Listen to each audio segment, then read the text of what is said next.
Le résultat de ces élections a montré un joli score réalisé par Emmanuel Macron. Mais ce joli score ne doit pas nous faire oublier que, si nous ajoutons les votes blancs, les abstentions et ceux qui se sont portés sur Marine Le Pen, eh bien oui, une majorité de la population ne se reconnaît pas dans le nouveau président.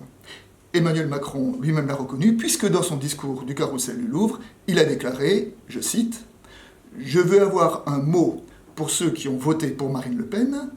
Ils ont exprimé une colère, un désarroi, parfois des convictions. » Et le nouveau président a ajouté, « Je les respecte, mais je ferai tout durant les 5 années qui viennent pour qu'il n'ait plus aucune raison de voter pour les extrêmes. » Il me semble que cette phrase est particulièrement importante et qu'elle propose le défi qui se pose à son quinquennat. C'est sur ce point précis qu'il sera jugé.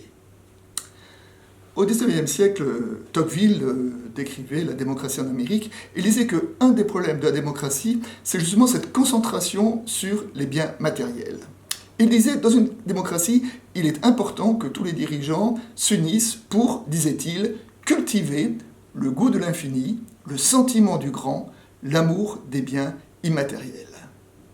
Aujourd'hui, en France, la fracture sociale est certainement une question économique, mais c'est aussi une question spirituelle et éthique.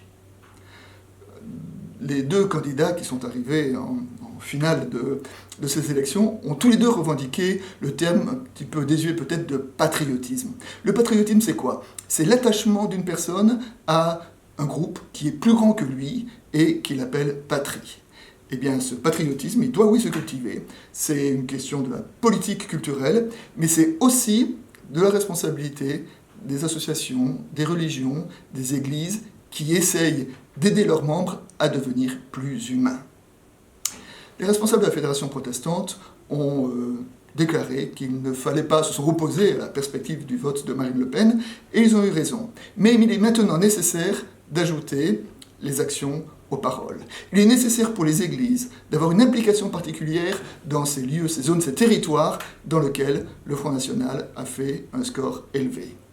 Je sais que certains s'y emploient, ils ont besoin de se sentir soutenus par l'Église tout entière.